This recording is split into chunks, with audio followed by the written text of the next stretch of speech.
आजिर अनुचिंता निज स्वप्न को साकार करने बाटरे निज जीवन आधार को केबे भी अणदेखा करंतु नहीं। कहीं जदि जीवन रे आधार हजिଯିब तेबे स्वप्न भी सबुदिन पई अधूरा रहिजिब।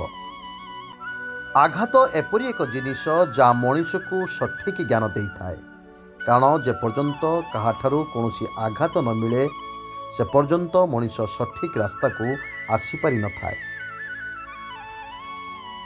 जहाँ मनरे भल पाइबा बेसी ता मनरे राग अभिमान भी बेसी। तेणु केही जदि तुम उपरे राग और अभिमान करे ताहाले बुझी जाओ जे से ता निज ठारू अधिक तुमको भल पाए। आजिर दिनटी आपणक पई मंगलमय हेउ।